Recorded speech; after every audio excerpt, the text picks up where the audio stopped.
Burhan Wani, the young leader murdered by Indian forces. Nawaz Sharif का आतंकवाद और आतंकियों से रिश्ता क्या? Burhan Wani, the young leader murdered by Indian forces.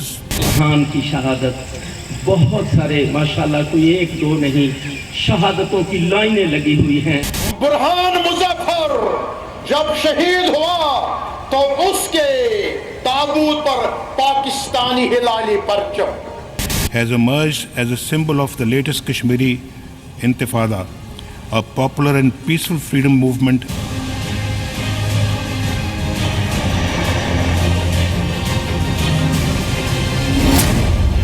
Nawaz की आतंक वाली फैमिली प्लानिंग का पर्दाफाश।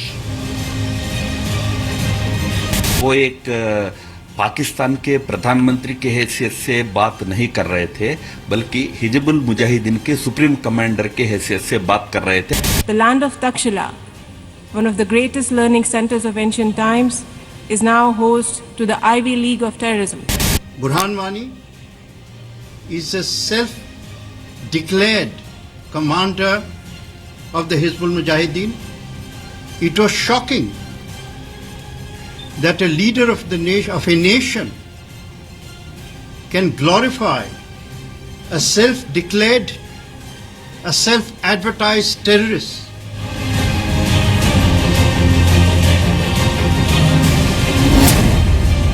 नवाज का आतंक से याराना। नमस्कार, आपके साथ मैं हूं विद्यानाथ झा। आज हम आपको आतंकी देश पाकिस्तान के प्रधानमंत्री नवाज शरीफ की आतंक वाली फैमिली प्लानिंग के बारे में बता रहे हैं। नवाज शरीफ ने कल संयुक्त राष्ट्र में 19 मिनट के अपने भाषण में अपने देश के लोगों के लिए तारीफ का एक शब्द भी नहीं कहा, लेकिन आतंकियों के लिए नवाज ने दिल खोल कर रख दिया। 8 मिनट तक कश्मीर और आतंकवाद पर बोलने वाले नवाज ने हिजबुल आतंकी बुरहान वानी को कश्मीर का नेता और कश्मीर की आवाज बता दिया। यूएन में नवाज के झूठ और आतंक प्रेम का एनकाउंटर करने में भारत ने भी देर नहीं लगाई। नवाज के हर झूठ का पर्दाफाश भारत ने कैसे किया, ये आपको हम दिखाएंगे, लेकिन उससे पहले देखिए कैसे नवाज और पाकिस्तान के आतंकियों के याराने हैं। एक रिपोर्ट आपको दिखाते हैं।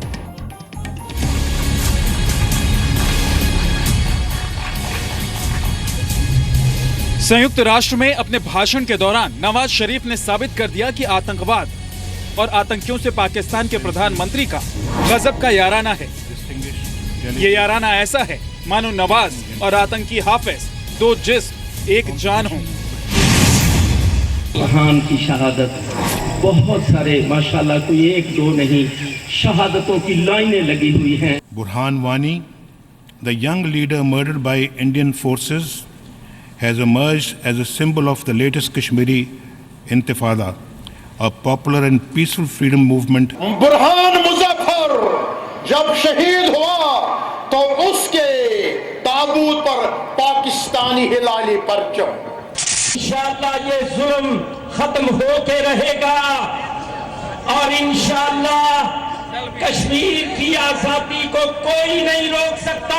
A new generation of Kashmiris has risen spontaneously against India's illegal occupation, demanding freedom from occupation. मेरी बहन आसिया इंदिराबी ने 15 मिनट तक रोकर मुझे फोन पे कहा कि मेरे भाइयों तुम कहां हो। अपनी बहन आसिया से कह रहा हूं, मेरी बहन हमारे हैं। On behalf of the Kashmiri people, on behalf of the mothers, wives, sisters and fathers of the innocent Kashmiri children, women and men who have been killed, blinded and injured, on behalf of the Pakistani nation, I demand an independent inquiry into the extrajudicial killings.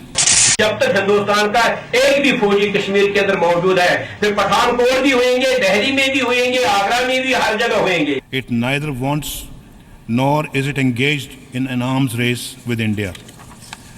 But we cannot ignore our neighbors' unprecedented arms buildup and will take whatever measures are necessary to maintain credible deterrence. अब फिर अल्लाह के फजल से वो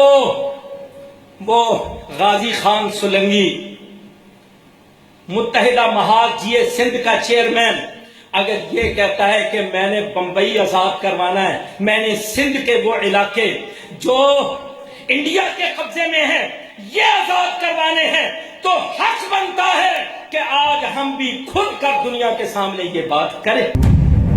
नवाज शरीफ और पाकिस्तान के इन आतंकियों के बीच जो याराना है उसकी बुनियाद है धमकी, फरेब, आतंकी साजिश और कश्मीर पर कब्जे के कभी ना पूरा होने वाले ख्वाब। यही वजह है कि आज दुनिया नवाज शरीफ को आतंकी देश का प्रधानमंत्री कह रही है।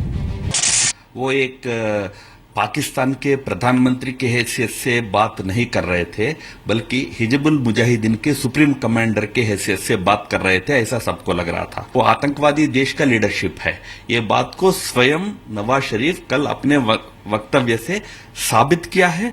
ये लातों के बूथ है, बातों से नहीं जाएंगे, आप उनको लातों से मारना चाहिए। जिस दिन से वो अमेरिका गया है उसको एक के बाद एक झाड़ पड़ रही है और उसको लोग लताड़ रहे हैं। और कल जो उसने यूएन जनरल असेंबली में स्पीच दी है उसके बाद तो नवाज शरीफ को मुंह छिपाने के लिए जगह नहीं मिल रही। दिल की सर्जरी के बाद नवाज शरीफ की हालत यह है कि उन्हें पाकिस्तान के सेना प्रमुख राहिल शरीफ, आतंकी हाफिज सईद, सैयद सलाउद्दीन, पठानकोट और उरी आतंकी हमले को अंजाम देने वाले आतंकी संगठन जैश ए मोहम्मद का सरगना मौलाना मसूद अजहर जैसे दहशतगर्द जो सलाह देते हैं नवाज वही मानते हैं। यानी नवाज शरीफ अब पाकिस्तान की जनता के प्रधानमंत्री से ज्यादा आतंकियों के प्रधानमंत्री हैं। संयुक्त राष्ट्र में एक आतंकवादी को नेता बताने वाला शख्स किसी आतंकी देश का ही प्रधानमंत्री हो सकता है। यही वजह है कि पाकिस्तान को आतंकी देश घोषित करने की पहल भारत से लेकर अमेरिका तक शुरू कर चुका है।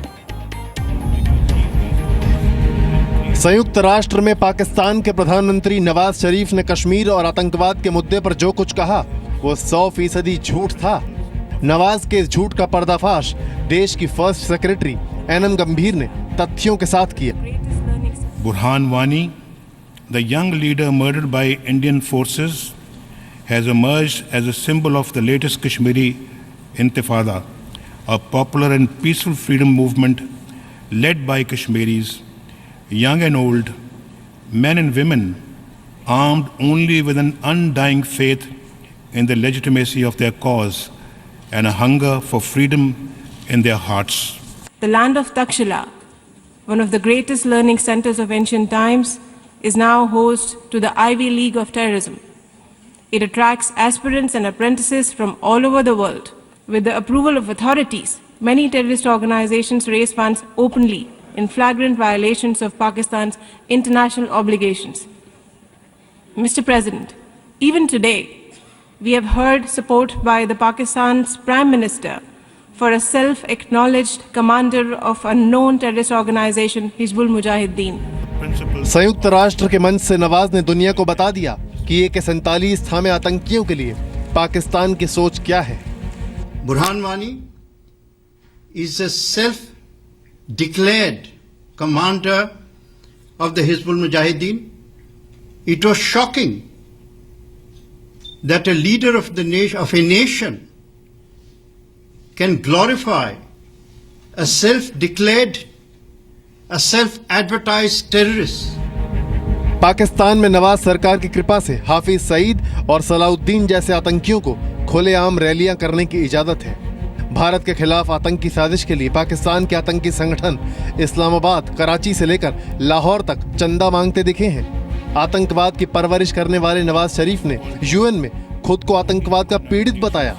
जवाब में भारत ने पाकिस्तान का पाप दुनिया के सामने उजागर कर दिया।